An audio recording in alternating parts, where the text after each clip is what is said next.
So welcome everyone. Today I have the pleasure of having Freeman Michaels with me. Freeman is a workshop leader, a life coach, and a published author on personal growth. So welcome Freeman, it's wonderful to have you here today. Thank you, Shay, for having me. You're welcome, you're welcome. Well, let me start by saying there's a lot of jump off points I could find here with you. There's so much we could talk about. Yeah, I think I've got a few threads. You'll find they all weave together though. That's the good news. You can start anywhere. It'll all come back to the same place. Perfect. And that is true, right? It's all interrelated and it's all reflective. So that's the fun part, to see how all that connects and works. Sure. Wow. Let's see. Well, let's start maybe with, let's just go with kind of the masculine, feminine, what's happening in our world. You know, I'm calling this summit the Phoenix Rising. And really that speaks to, there's a lot of ways you could frame that, but that really speaks to me in terms of growing out of small self to big self, or head to heart, or just limited capacity of where we've been into a more expanded, loving capacity of who we really are.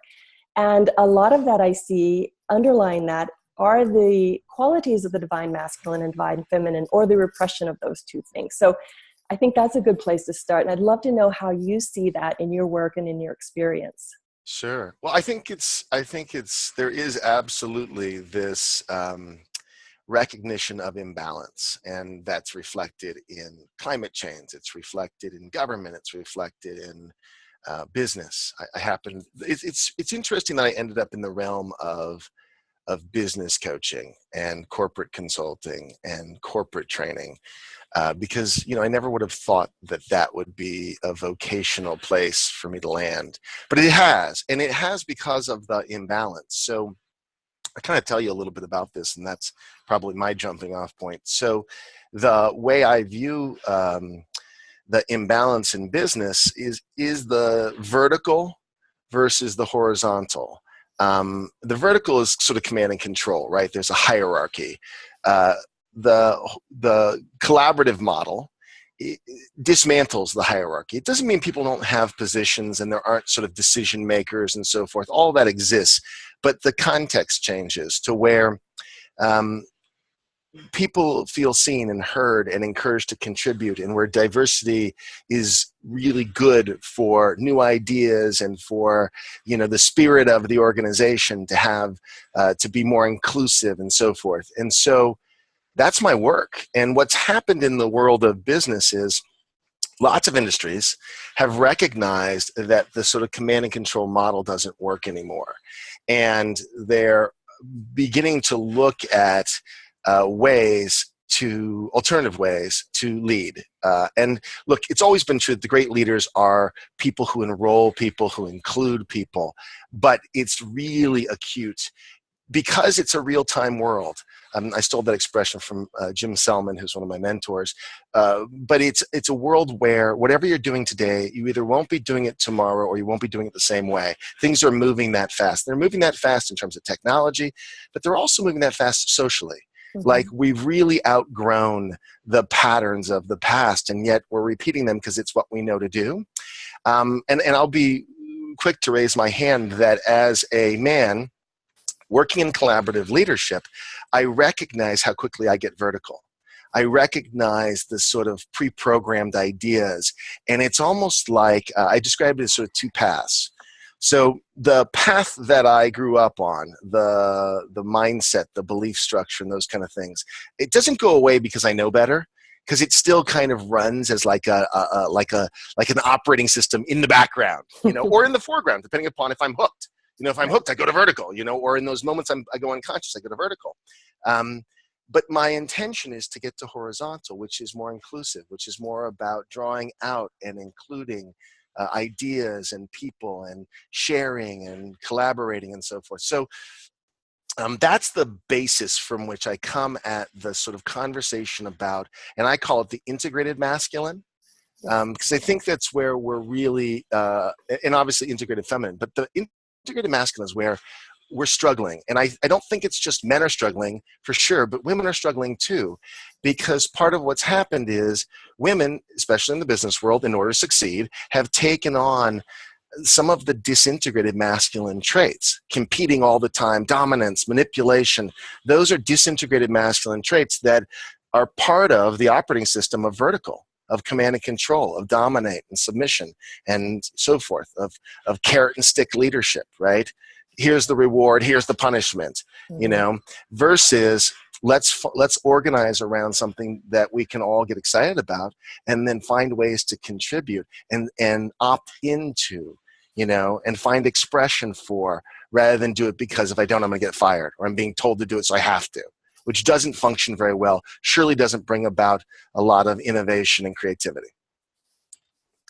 I like how you have the horizontal and the vertical, because that gives a nice framework to start with. Because sometimes this discussion, because it is fairly new, and we're stepping into this new terrain and this new world, and exploring within ourselves and out in society what this means, you know, the integrated masculine, feminine, and integrating the two in a harmony and a harmonistic, or a dance and a nice balance. So to have that framework is a great place to start for the mind to grab onto it. Because I find it can be a bit nebulous and kind of uncertain as we're voyaging into this new land and experience that we're having with the two. Yeah, it's interesting. You just used an interesting word, harmony and balance. Reciprocal, that word reciprocal, for me it means balance and harmony. So I want to illustrate this. In the vertical, it's about keeping score. It's about mine and yours. In the horizontal, it's reciprocal, and we're organizing towards a balance and harmony. And there's this little simple thing we say all the time, and when we do the team building and the team leadership trainings, is that team feels good. And what we know about the reciprocal is it feels good. It feels good to have a good give and a take, a natural give and take, not impose, not, you know, did you give enough? Did I give enough? You know, and often the imbalance in that is ours. We can talk more about that if you want. But when we come to the imbalances, we love to make it about what someone else is or isn't doing. And we are so, often it's our stuff, or at the very least, we're matching energy and co-creating a paradigm, right? I jumped ahead a little, but I mean, we can track back to that if it's interesting to you. It's totally interesting to me, and I'm glad you brought it up, because I want to dive deep into all of these points, because they're all relative and they're all foundational, and they're all places that we're exploring and getting more and more into within ourselves, and like I said, out in the world. The reciprocal, that, so let's go for just a minute. We've got the vertical, which we're more familiar with, and let's talk a little bit more about that horizontal line, which has the more feminine quality to it. The receiving, the reciprocal, right? Can you talk a bit more about that? Well, and the context. So the feminine tends to hold a generous context. The context is the why behind the what we're doing. So the masculine is the what we're doing, and the feminine is the why we're doing what we're doing. And a lot of times we're doing in a masculine context, which is very the disintegrated masculine, which is just goal oriented. But the goal is the mechanism itself. In other words, okay, we want to achieve this. So why are we achieving it? We're achieving it for achievement's sake. Yeah, you see how it backs up on itself? That's a horrible reason to want to achieve something. We're achieving this because there's this greater good, or here's this mutual benefit, which is very feminine principle. So there's this delicious space that the masculine comes in, it fills with its doing and its will and action, which we need. Otherwise, you get nowhere. We can't sit around all day going like this. We have to actually, and there's a beautiful dance between the two, right? Yep. But the context is what gets lost so often. So that's a piece of what we're talking about. And I love the point you just made about how the disintegrated masculine on the vertical backs up into itself, and you're really left with this sort of vacuous, why are we even here or doing this sort of feeling? Whereas the horizontal feminine, that creation, which is also very feminine, that's the impetus for doing anything, right? Totally. So that's the heart and soul of, I think, what you're talking about there. Totally. And it's also not men and women, because it's in all of us, right? Sure. So if I slow down and get contemplative and create space, that's the feminine principle, and ask myself what I'm doing, I'll get answers. And again, because the disintegrated masculine is all about achievement and doing and so forth, if I'm caught in that for too long, I'm shot.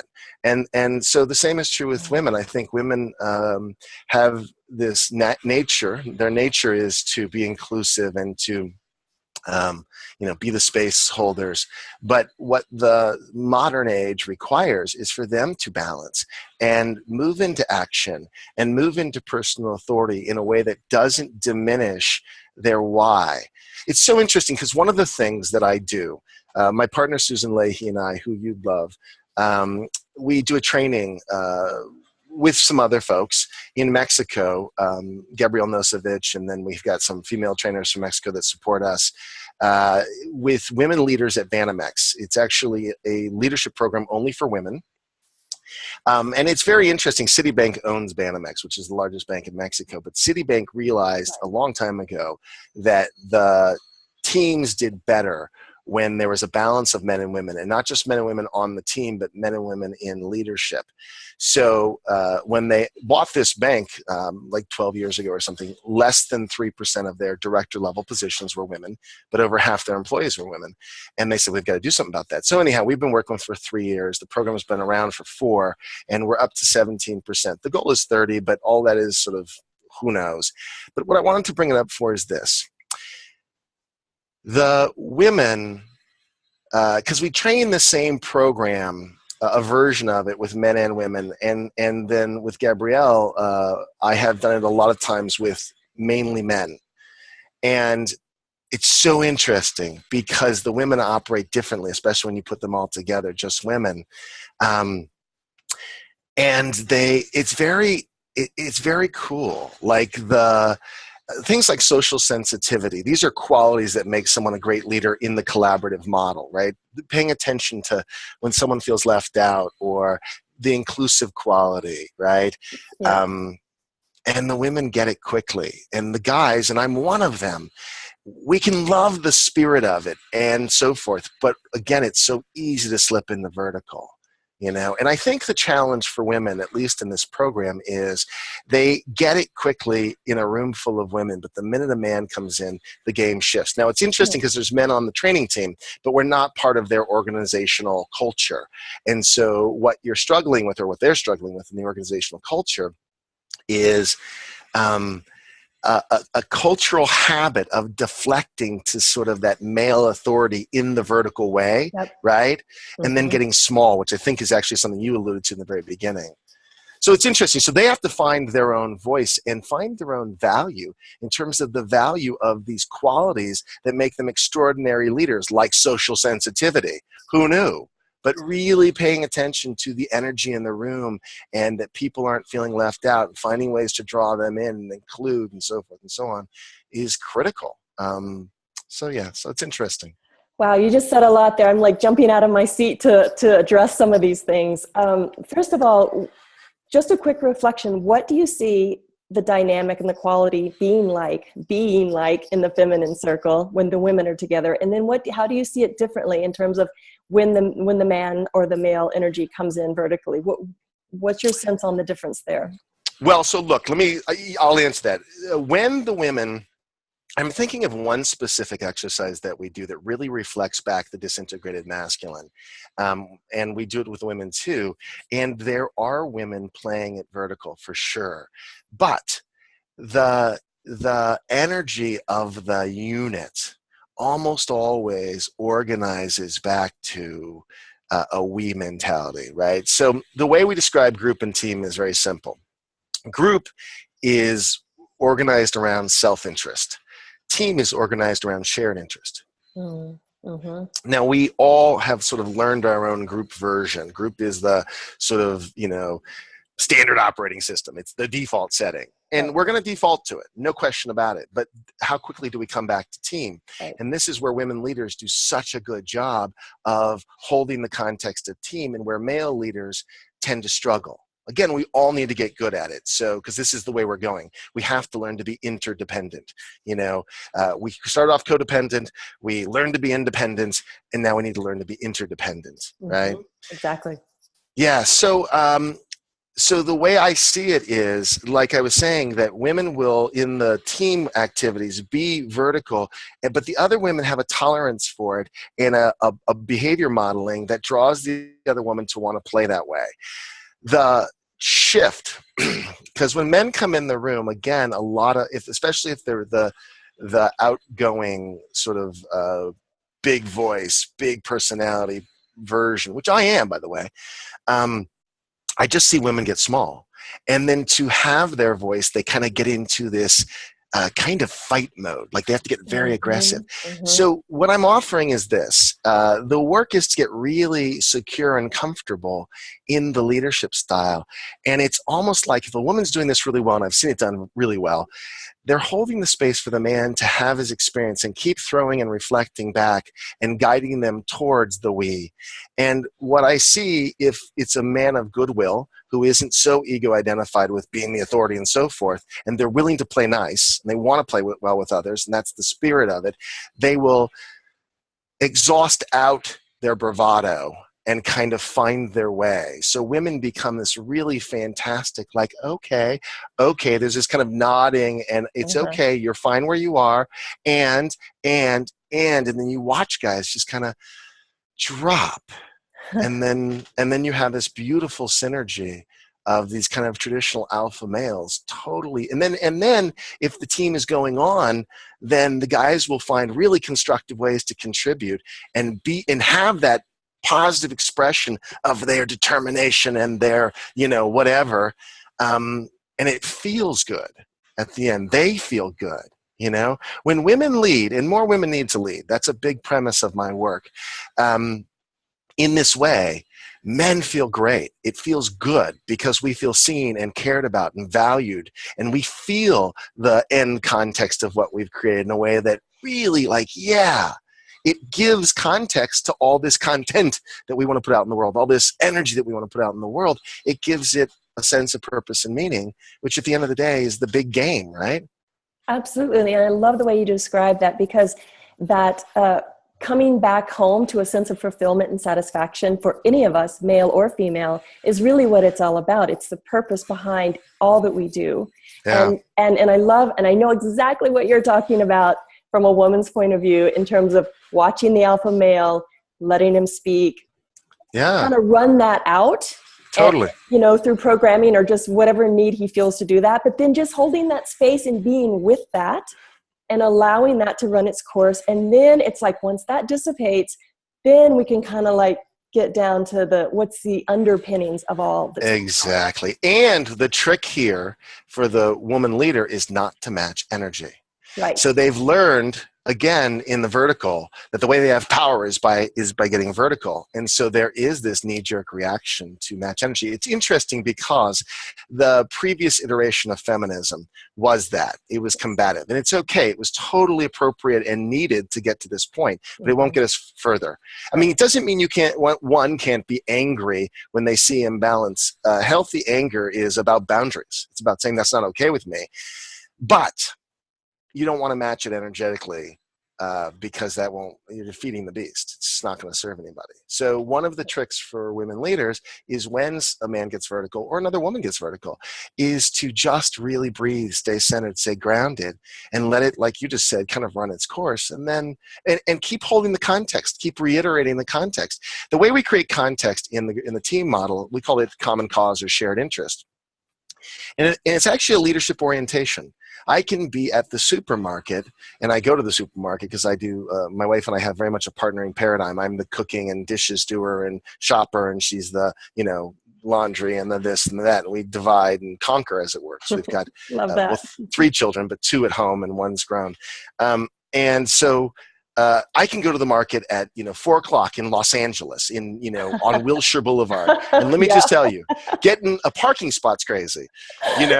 Totally understand. All right, so this is my illustration. So in the group model, in the regular model, I'm just my interest. I'm navigating, and I'm kind of in a battle with all these other carts, and there's people attached to them, but really I've objectified them. In the collaborative leadership model, I'm always organizing towards shared interests. So I see someone coming, I may stop and say, come, and then navigate and, oh, can I help you? And it's not in the interest of trying to be of service or anything like that. It's in the idea that we do better if we work together.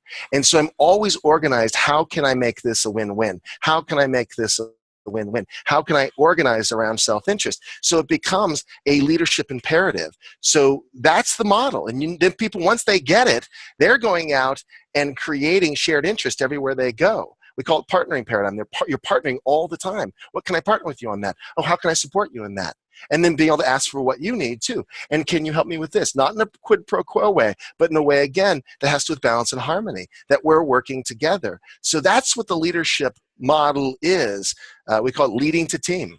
Becoming a leader who creates and generates team everywhere we go, in every area of our life.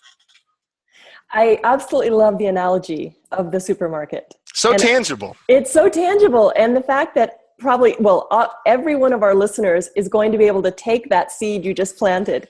And the next time they go to the grocery store, we'll have this new awareness and be able to practice and observe what we're talking about here. And the one that I'm still struggling with, and this is just me being really honest and kind of outing myself, is traffic. I have a mantra, I breathe, I make it a meditation. It's all about collaborating, but LA is so crazy.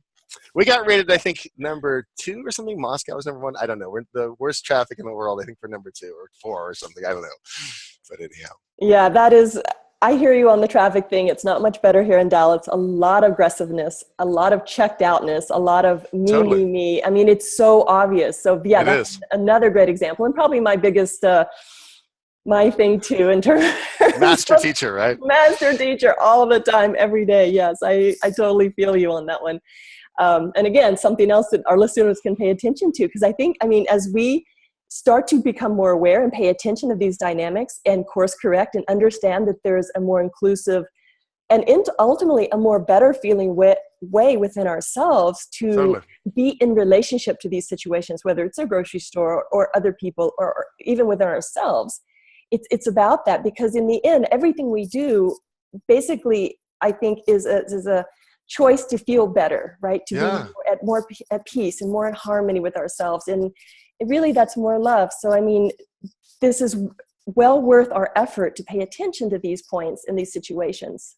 Yeah. And again, this matching energy.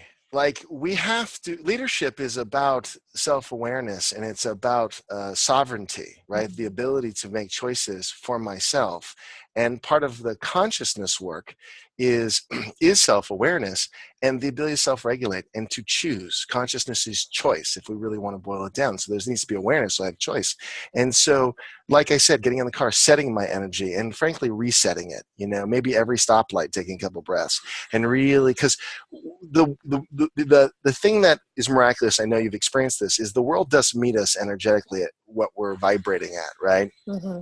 So if I'm calm, if I'm in a state of flow, then traffic flows. Even if it's not flowing, it's flowing for me.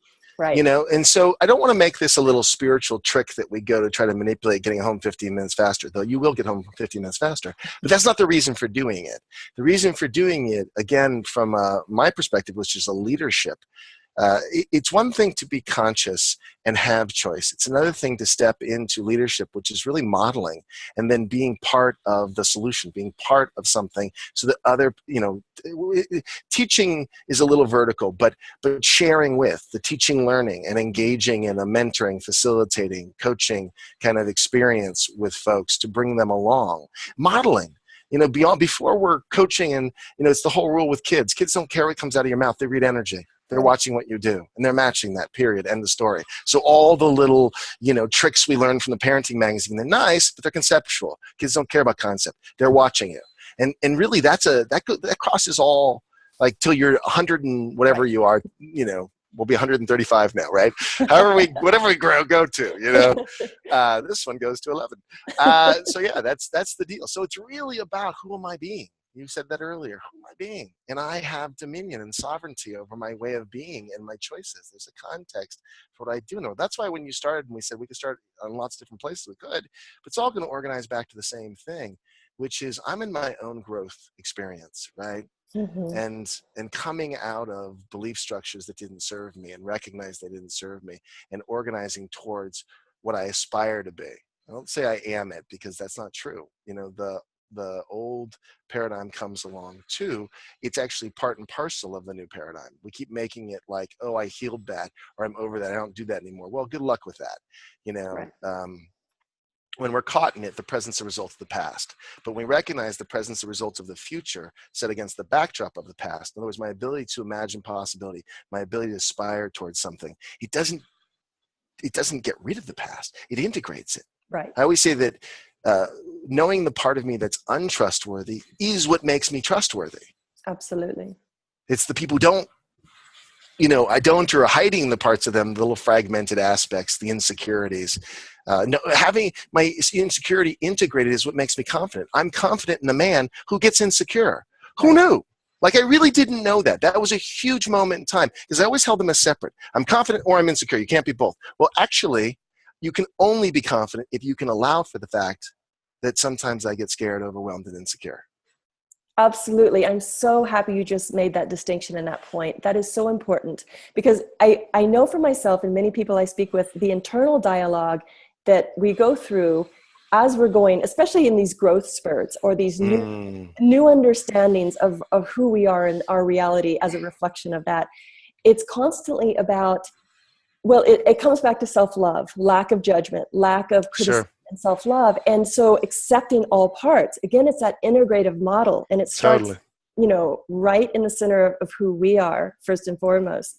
So to not judge, to actually appreciate and honor those parts because they have served a purpose, and they have lifted us up to be where we are today. I mean, it's all part of who we are and where we are right now. Yeah, and finding a constructive expression of the aspects that were, beaten and abused and mistreated and ignored, as opposed to our lives being a reaction to those things. The persona, the ego identity comes from the wound. It comes from the disintegration. We separate from ourselves because we don't want to feel that pain, and we become this cartoon character and this persona in the world. And the other is running the show quietly. So to be able to know that, wow, I get so insecure sometimes, or even in the moment. I was doing a work yesterday with a client, and it got a little crazy, contentious, and I felt myself getting flushed. But I had the self-awareness. I'm like, wow, I just got hooked. Now, in the past, I would say that wasn't okay, but in the moment, I sat there and just felt a little thrown. I had a client with the client was a room full of people, frankly, and one of them was really being contentious, and I had to figure out how to not let him dominate the experience because he was robbing lots of people. I didn't mind working with him and sort of processing him; it was fine, but it was taking away. But I felt myself get kind of flustered and just wrote it. And even afterwards, I was talking to the people who hired me, and I said, I did. They were like, how did you did so well with that? I'm like, well, I got thrown. I mean, it didn't feel good. They said, you have a thick skin. I'm like, yeah, I'm not interested in thick skin because honestly, that was difficult. I had a tough time with it, but I was more committed to the context, why I was there, and with the opportunity to share and work with some folks and help them than I was to, trying to be the hero or win or get it right or something like that. So what was it internally that allowed you to make that shift between getting hooked and being that inclusive part? Yeah. So the muscle is what you were talking about. In the moment that I feel thrown, radical self-acceptance, and just quick to identify, like, wow, I feel thrown, not to make up a story about it. That's a real challenge because I'm upset because is this one. It's not helpful, but that I'm experiencing upset. If I ignore that, then it's a spiritual bypass, oh, I'm bigger than that. No, you're not. I get mad. I get pissed off. I'm a jerk sometimes. My wife has permission when I'm being a jerk to say, you're being a jerk. It doesn't feel good, but I've learned to recognize the value in it, and I want to defend myself, and I want to, no, I'm not. And my job is to breathe and take it, and experience it and go, yeah, okay. So the muscle is what I'm talking about, because you're asking me, what do you do so that you can move through it? And so I think the first step is to welcome it. The humility is not something that we're born to take on. It's something that's heavy lifting. Yes, it is. Can I love the parts of me that really aren't that lovable? And not identify with them. Just be okay with the fact that, yeah, and that too. Right, because it's ultimately, it's that self-acceptance, which goes ultimately to self-love. And to being loved by others and to loving other people's, trailing bits. One of the healing parts of being in a marriage, my marriage, I'm not everyone's marriage, but my marriage is very healing. And we set it up that way, by the way, Nice. is I really get love for all of who I am. Um, you know, Mm. I've been a dipstick a lot of times, and she still loves me. Like, wow, this is pretty cool. Like, but it's baked in. Like, we really started off with that understanding. We've both been divorced before, and we really started off with that understanding of, if we're not clear on what we're committed to creating, we're destined to recreate what we've done before. No question, 100% of the time. So we created a vision with 28 items on it. The first ones, we play and have fun together. The seconds, we relate openly and honestly without fear of saying the wrong thing. And there's 28 of them. So we created that. And then every night, we actually took a course early on in our relationship called Couplehood as a Spiritual Path. And it's based on Harville Hendrix' work. Do you know that guy? Yes. The Imago principle. But anyhow, so we took the course. It was a long course. It was actually a training to train the material, but we didn't do that. So for 16 weeks, every night we'd read our vision. I'd read one, she'd read one in bed, pass it back and forth, and we'd read a chapter of Getting the Love You Want, as a course assignment for the due date, and write about it and whatever. Oh my God, that was so valuable. It was such a really cool thing. And we can always go back to that, if we really feel off course, just read that again. It just grounds us, and that's what we're committed to creating. And if I read it right now, it is our marriage 17 years later. Wow. Or 15 years of marriage, 17 years together. That is our marriage. And when we're going off course, we just remind ourselves, that's what we're committed to creating. Because once we're clear about what we're committed to creating, then everything we do or say is either in alignment with that or it's not. Right. I mean, it is simple. It isn't easy, but it is simple. Just when you're talking earlier, I'm like, there's a duh, like duh, but that doesn't mean it's easy. Or when I'm talking earlier, duh, I don't mean that as a derogatory way, just because it's so obvious, right? Yeah. Well, the whole simple but not easy. I mean, we could say that over and over and over in this Totally. process. Yeah. Totally. And kudos for you and your wife for implementing that beautiful foundation in your relationship. When you start talking about that, I think, let's do a whole nother talk on that subject alone, because how many people could value from that? And the thing I want to say about it, though, is I don't want to make it heroic, because I have to tell you, we had a fight, what night of the week it was? Last week. Fight is a silly term, but it's the term everyone can come up. We had a moment, we had to process some stuff. And it was so interesting because it could always go two ways. Like, I could tell you a very clear story of why we're going to divorce, right? At any given moment. And then I can tell you the story of why our relationship is so rich and why we stay together as a choice, not as an obligation. And I have to tell you, the two paths run parallel. So I don't want to be a hero and say we got it all together, because it's always tenuous. But if we're being authentic in life, that's real. All the things we do to think they're making us secure, not so secure, because then this left turn comes in, and someone gets cancer or hit by a bus, or life is far more precarious than we like to believe it is. But that's where foundationally, my ability to direct my attention and put it on something, my ability to take what's going on and create a constructive interpretation of it, is my skill set that makes my life rich and rewarding. And it's tenuous. And there are bad days. There are days I don't do that. And I'm in my victimhood, and I'm in my because that's it. That's part of being human. well, exactly. You're in your humanity. Totally. Just as we all are every single day and every moment, we have this choice, this course correction option. And again, the more awareness, the more self-awareness, and coupled, I think, with that acceptance and self-love as we go through these little portions of all these trials and errors and such. I mean, that's where the rubber hits the road to me. I mean, that's the grist for the mill. That's where that's where the alchemy can set in, right? And we can make those choices which will determine the divorce or the harmony of staying together. I mean, just as using your example there, but we've got those choices constantly. Every day we're in these moments of choice, whether it's our thoughts, whether it's relating to other people. Yes. You name it.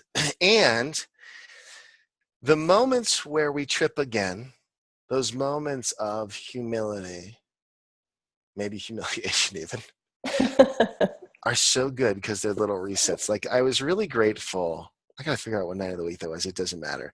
The next day I had this moment of real gratitude, like, oh my gosh. Because look, with my work and with the work that you do, I can go do a training and like, I'm high as a kite and everyone's like, oh, it's so great. And I changed everyone's life and it's so great.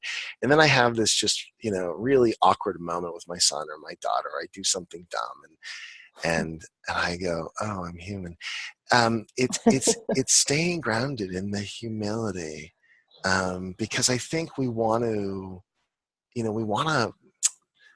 believe there's some destination, some destination where we don't have to struggle again, and it's not that. It isn't that. I mean, it's so human and it's so real. My friend Jeff Brown, you may know Jeff Brown, he talks about enrealment versus enlightenment. He says, I have no interest in enlightenment. I'm going for enrealment. And it's a messy business. And it never ends being a messy business. You become a little wiser for sure, until we're an idiot again. And then we move through that. And that actually becomes part of our wisdom, right? Right. Exactly. Just like the past ego parts or whatever that have supported us to this point, it's the same thing. It's a reflection or a fragment of that somehow. It's basically the same thing. It's a point to which we can reference and then choose again and make our next choice. And that's how exponentially, I think, this momentum of just constantly growing more into who we are, more loving, more awareness, more conscious, more in relation to our world, from even if it's a nanosecond or a gram more, however you want to say it, that's living, that's progress. Yeah, totally. And I think the satisfaction and the fulfillment for me is knowing that whatever I'm engaged in, I'm able to have more clarity, more discernment, more love, and for self and for others as I go along this path. And like you said, there's all kinds of things that could come into the scenario which will throw us. And again, that's also part of the game as well. I mean, that's the setup here. As long as we're in these bodies, we're having this human experience. We are ultimately, just reconnecting more with our hearts and our self-love and how we can create this in our world. So I'm going to say that back to you, because everything you said is brilliant. And I just want to give a little synopsis. So the learning and growth context is what you're bringing to every scenario. That's what I heard. Yes, right? That feels right. And I think there's another piece too, which is the leadership piece. What am I committed to creating? Because that's where the other piece of I'm committed to interdependence. I'm committed to, common cause and shared interest. Mm-hmm. So there's two aspects of it. My commitment is to common cause and shared interest, and I take that everywhere I go. And then what holds me is learning and growth. So every sort of success and setback is framed in a way where I can use it, because that's purpose driven. But I think the two parts are important, because one of the things I think people get caught up in consciousness is they get caught in learning and grow, and they don't get what the major mover is, the vision of what I'm committed to creating, that then helps. Then the learning and growth helps, because we're going that way, mm-hmm. And a sense of personal responsibility for the world we're committed to creating. If everyone takes ownership of what's the world I'm committed to creating, that's how the world begins to change. Now, I'm not going out and say everyone has to do this. My job is me, right. And then offer that out. And for the folks who want to get on my ride, that's what we're up to. Right. And it's two things you said. One was about the leadership. In my opinion, the leadership starts, of course, within the integration of parts. So, and the best expression of leadership is by example. And it's not just, oh, he did this, so he got that way or got to that point. That could be one way to see it. But on an even more subtle level, it's about our presence, our energy, the way we we're back to with the kids. Kids don't care what you're saying. Right. They're reading energy. Exactly. And the truth is, everyone, that's true. I mean, we get caught up in our concepts of ourselves. So we're running around with concepts, sharing concepts and doing this dance. And that's all like superfluous, like down deep. Take a minute to breathe and you can read a room. You know where everyone's coming from. It's not hard. Right. And when someone's coming at us and we sense something's wrong, we call it our intuition. It's first brain. It's what the kids come with. You know, that's the first way of recognizing true and not true. And some of us have self-abandoned and become concepts and bought into that. And so we don't have that back. So part of the work is to regain the intuition or the ability to sense, authentic. Exactly. And be authentic. And be authentic. Exactly. And I mean, going a little bit more in the spiritual, psychological aspect of this, we come in as that, right? And Sure. then layers and concepts and misalignments, however you want to call it, are layered upon us from family or society, whatever. So really, this is like a reorientation, this ascension process I'm talking about, to becoming more sensitive to our bodies, that language between our intuition and our mind, our heart and our mind. All of this is that. It's that process of connecting and becoming more aware so that then we can interface with others who are becoming more aware, wherever they are. Yes. And we have to meet them where they are. You know, again, Jeff Brown, I'm quoting him twice now, ascending with both feet on the ground, right? So we have to, I have this interesting experience. I volunteered to train leadership, the work that I do at Homeboy Industries, which is a gang recovery program in Los Angeles. I did it on Wednesday mornings. And it was really interesting to work with these recovering gang members. Now, they're all in leadership positions at Homeboy, so they're not there right in the front door guys.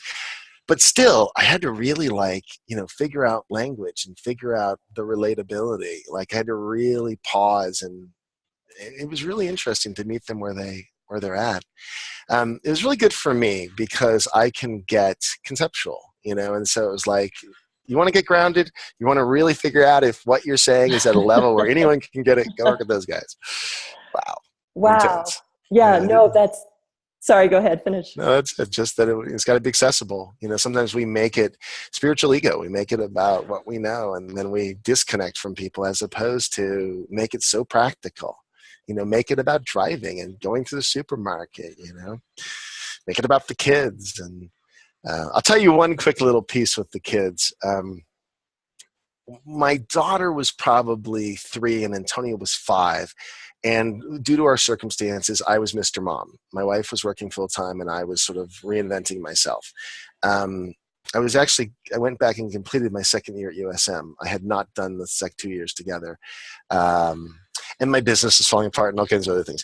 But I was there at the playground, and it was such a great USM moment. So, some kid took my son Antonio's toy, and he was crying, and he came up to me, and the woman I was sitting talking to said, "What happened?" And I was like, and so Antonio started telling the story, and she's like, "Oh, he shouldn't have done that." And I listened to this, and I got it. I was like, "Oopsie daisy, we don't want to do that." So the next time that happened, I said to, and I don't remember which kid it was first, but I said, "What do you need? How can I help you?" Because what I didn't want to do is create a story, a victim story, where they were saying this person did something to me. Because what's remarkable about kids is they really don't take it personal. Like in the moment that it's happening, they get very upset because it's not what they want or like.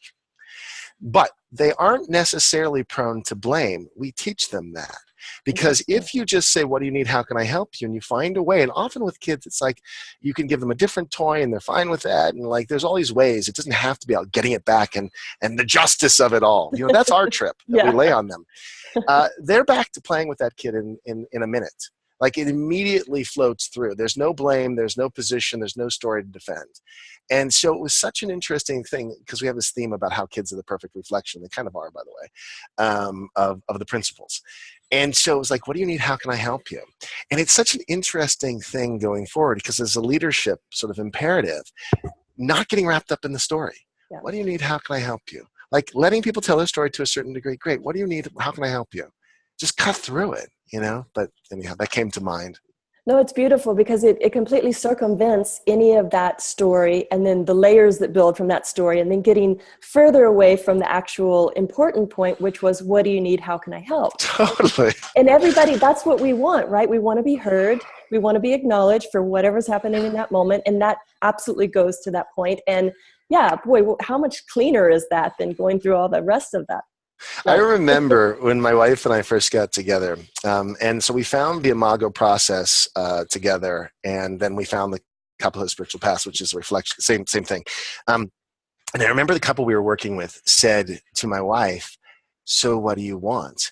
And I remember her kind of going like this, because she was arguing for something about being right or being mistreated or not being understood or something, and she went, "Well, I want," and then she was like, "What do I want?" And then she was like, and so the next few months became all about her discerning what she wanted versus writing the story of the upset. And she said it was a huge relief to her. All of a sudden I realized I could just ask for what I want. And then we could bypass all that drama. The drama was all about getting wants and needs met, sort of. I mean, at some point it's just addictive. We get into our dramas and whatever. But I mean, that's such an important and key point. So yes, it's with others. What do you want or need? But it's myself. What do I want or need? And just interrupting the dramas and the Right. storylines. I mean, this is really easy out of my mouth, but I assure everyone listening or watching, it isn't easy. I do it every day. I've got, yeah, hello. I don't want to pretend again. Point of arrival. No, there's no point of arrival. The minute you think you got it, you're wrong. Right. You see the Buddha on the road, kill him, because there is none. You do live in LA, don't you, Freeman? I love that, the Buddha in the road. I can see that on the 405 happening. Well, it's a great expression from, It is I think it's from Buddhist tradition, yeah. No. You meet a Buddha on the road, kill him. Kill the Buddha. My friend Betsy Chassey, who was one of the co-producers of What the Bleep, was doing, I think she's still doing a film called Killing Buddha or something. And it's all about sort of dispelling the guru syndrome. Anyhow. No, it's beautiful. I love it. It's humorous. And that's another thing. Let's laugh. Please, everybody, let's laugh. I mean, the levity, the laughter is the best medicine. The hormones it releases, the connection, the medicine. Totally. I mean, the serious, this ascension stuff can be really challenging and really tough. And there can be frightening aspects of it and change and all that goes with that. And it can be beautiful and miraculous and full of wonderment and laughter. And I think laughter and creativity, inspiration, things like that, that's closer to God, that's spirit. And Totally. isn't that what we're really yearning for in all of this anyway? And it's so simple. I mean, this idea of you deserve to feel good and I deserve to feel good. Susan, we had our little first tiff when my training partner, when we were working on the program for the company in Mexico, and I was getting positional. And she said to me, she said, "Freeman, you deserve to feel good and I deserve to feel good. And this doesn't feel good." And I totally put down my position. Wow. Totally, because I mean that was so clean. You deserve to feel good. I deserve it doesn't feel good. And you're right. It doesn't feel good. I don't want to be contentious. It's just a habit, and so just like with the kids again. Totally, it's the same. Totally. Yeah. So I mean that's the other piece. So yeah, the joy and the whatever we don't. It is so simple. Again, not easy. There can be layers of complexity, fine, but sometimes we get wandered down that road. We make it far harder than it has to be, Yeah. So the simplicity. Totally. The simplicity. Yeah. We're just about out of time, Freeman. I really could go down so many rabbit holes with you here. I'm holding myself back looking at the clock. No. Okay. Gotta focus a little bit. But yeah, wow. And even having the last few things that we said there, I can feel it in my body. It was just like a recognition on a cellular level and on a different body level probably, but it was just like, yes, that relief, that calm, that connection, laughing about these things. It's who doesn't want to feel that? It's just, I love it. Yeah. Yeah, wonderful. Well, I guess that's a good place to kind of wind this up on today. Any last things you want to say? I think you've got a free gift too. If you want to explain more about that, just. Well, I didn't actually free oh, gift. No, no, but I look, if this is the gift, I think this is the gift. Yeah, this is the opportunity just for folks. Look, I'll say something. I do lots of things and I just show up. I know that there are, here's how I offer if people want to engage me, and where they want to meet me. It's kind of like a Google search. You search my name and you'll find all these different ways that I sort of show up in the world. It's all one thing, but it's fine. And then meet me there. I don't really have a direct everyone to one website, Mm-hmm. I've narrowed it down. I don't really have, but YouTube channels, and I had a radio show for 5 years. There's lots of ways. I did the weight release process. I wrote a book about it. There's all kinds of ways people can meet me if they like my voice and where I'm coming from. I'm not trying to win over a tribe. I'm trying to attract a tribe. Even that's a little bit iffy. I just do my work, and the people who show up are the right people. And that's kind of how I live my life. And it works out. In the past, I spent a lot of time efforting and being strategic and marketing, and it's okay. I'm not making those things wrong, but it works much better for me if I just stay really clear about my context and my offer and do what I do in the world, and it finds expression naturally. So my offer to folks in terms of finding me or whatever, just Google my name or Facebook or whatever, and just follow the thread, because there's enough ways that you can meet me in the world that meet me where you want to meet me. Right. And that is the ultimate gift. What you have inside, your wisdom, your learning, your life, what you can do to help other people and meet them where they are. Truly it is. And I noticed that myself when I know you from your radio show, which I adore, by the way. That is such amazing content and so inspiring. I mean, I really, for years, I've listened to it, and I really appreciate what you do with that. And I've noticed that you do wear you've got these, not so much different hats, because you're right, it all does come back to the same thing. Basically what we're talking about today, it distills down to these important principles, or these. I had a branding expert told me I had to pick one brand, and I told him I can't. Because I can't, the men's work and the leadership trainings and the radio show and the weight release. I mean, I can't pick one. I have no desire to pick one. And they just naturally find expression. They kind of come around when it's the right moment. And I really want to do this thing with teens. I sent my son, who's now 13, last year to a puberty class, and it was fine, but it wasn't fantastic, and it could be so good. And I think that's a really important place to heal. Around body image. I mean, I have a daughter now who's 11, so in a couple of years she's up for it. And I want my friend Marcy Cole, who I adore, to work with me and do the girls' version. She's a child and family therapist, but she's so right on. She's just such a loving, cool human being. But anyhow, that's the next phase, is I really want to support young men in finding a way to honor themselves and honor women and meet women. And because the paradigm I grew up in is painful. Women were, that we were predatory, and women were the thing you had to get. You notched belt, notches, all of that. It makes me sick to my stomach to even think about, because it's so dehumanizing. Yep. And so I want to offer a way of self-acceptance through information and through a conversation, and then a way of moving forward so that we can heal. Because it's really disjointed out in the world.